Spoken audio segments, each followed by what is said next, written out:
Bismillahirrahmanirrahim. Halo, assalamualaikum warahmatullahi wabarakatuh. Apa kabar teman-teman semuanya? Kembali lagi bareng aku Winda dalam podcast episode kelima. Malam ini teman-teman semua pada kedinginan gak sih? Atau aku aja? Kalau ada yang sama-sama dingin kayak aku, yuk sini kita virtual bareng-bareng. Di podcast kali ini, aku bakal bahas soal game. Tapi aku yakin bakal banyak yang salah ekspektasi. Di sini aku bukan mau cerita tentang rusaknya hubungan karena game, melainkan bertemunya dengan seseorang karena game. Pasti sampai sini ada yang udah paham kan sama maksud aku? Ada gak sih ya di antara pendengar-pendengar aku di luar sana yang ngerasain hal yang sama kayak gini? Karena game itu akhirnya kalian malah bakal bertemu dengan seseorang yang rasanya mampu mengubah hidup kalian. Oke, jadi di sini aku bakal berbagi cerita dengan permisalan yang mengisahkan dengan nama yang berbeda. Banyak banget di antara kita yang kalau lagi waktu luang pasti menghabiskannya dengan bersantai. Atau bagi yang suka main game pasti menghabiskan waktunya untuk bermain game. Gak terkecuali buat aku nih. Aku termasuk orang yang suka main game juga. Tapi itu dulu. Sekarang udah gak terlalu. Jadi sebenarnya di sini aku sedang mencoba untuk memberikan sebuah cerita bersambung untuk teman-teman semuanya tentang seseorang yang identitasnya selalu kusembunyikan. Jadi bertepatan siang itu, aku lagi gak ada kegiatan apapun.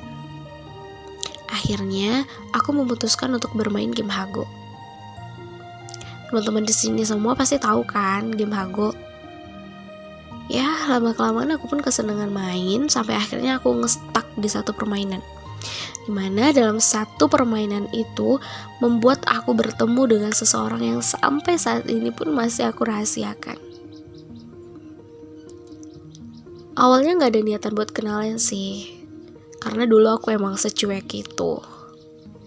Tapi karena kalah dalam game, aku gak bisa terima dong. Dan akhirnya malah lanjut main terus sama orang yang sama.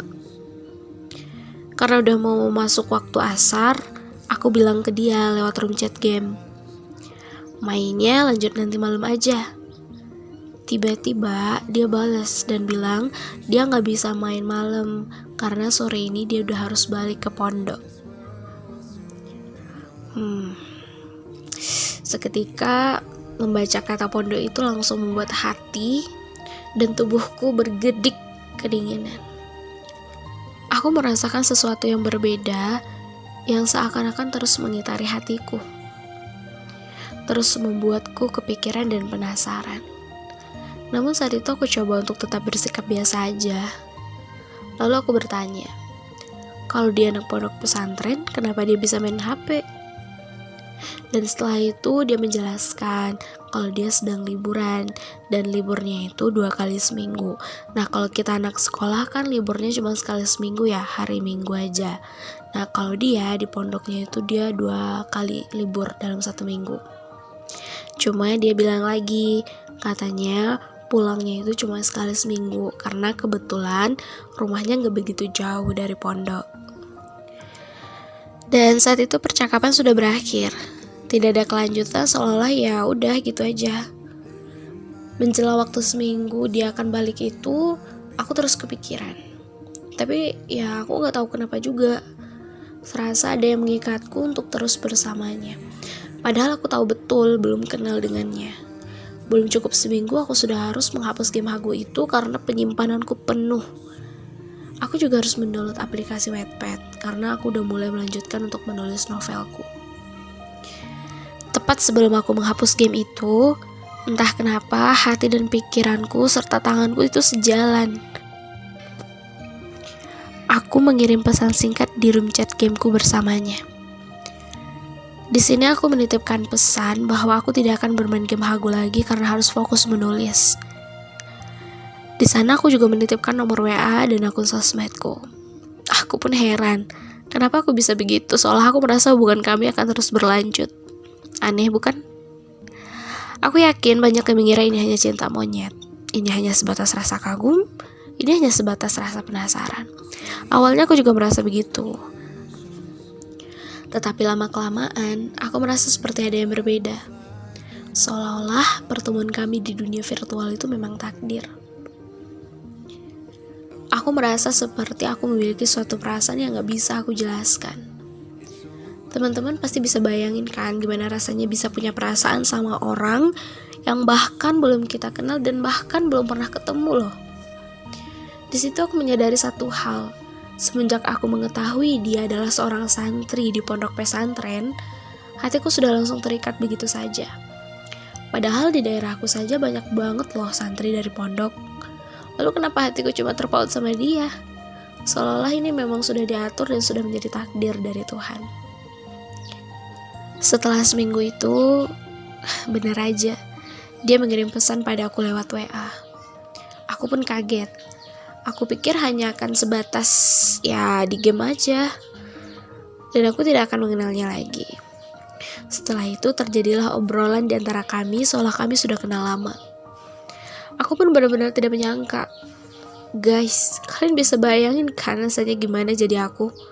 Aku misalin deh. Kalian suka nih sama atlet basket. Pengen mengidam-idamkan nanti pasangan kalian itu adalah seorang atlet basket. Terus tiba-tiba dalam suatu momen kalian gak sengaja ketemu sama salah satu anak basket yang padahal sebenarnya biasa aja. Toh masih banyak di luar sana anak basket yang lebih jago, lebih tampan. Tapi hati kalian itu seolah-olah udah terikat loh sama dia. Udah langsung terpaut sama dia. Ya mungkin gak semua dari kalian yang ngerasain hal ini. Tapi jika kalian berada dalam posisi seperti ini, percayalah, itu bukan sekedar cinta monyet atau kagum-kaguman. Cobalah pahami hati kita masing-masing. Karena perkataan yang jujur adalah perkataan dari hati kita sendiri. Aku pun sudah banyak menemui orang yang kukagumi. Bahkan aku idam-idamkan untuk menjadi pasanganku. Sampai-sampai aku selalu berbicara, nih, fix, dia pasti jodoh aku. Namun itu hanya sesaat dan seolah-olah hanya candaan. Tetapi dengan seseorang yang aku temui melalui game ini, dia memberikan vibes yang berbeda. Dan aku menyadari ini bukan hanya sekedar rasa kagum atau rasa suka sesaat. Dan memang, aku mungkin bisa disebut sebagai orang yang sangat menyukai hal-hal yang berbau dengan pondok pesantren. Di luar sana mungkin ada banyak juga orang yang kayak aku yang mengidamkan pasangannya itu adalah seorang lulusan pondok pesantren yang paham agama. Percaya gak percaya, dulu aku juga menyimpulkan rasa ini hanya rasa kagum semata. Karena aku memang sudah lama mengidamkan pasangan dari pondok pesantren. Tapi lama-kelamaan, perasaan itu mulai berubah dan menjadi nyata. Ini benar-benar di luar kendaliku. Sudahlah, semua ini gara-gara game.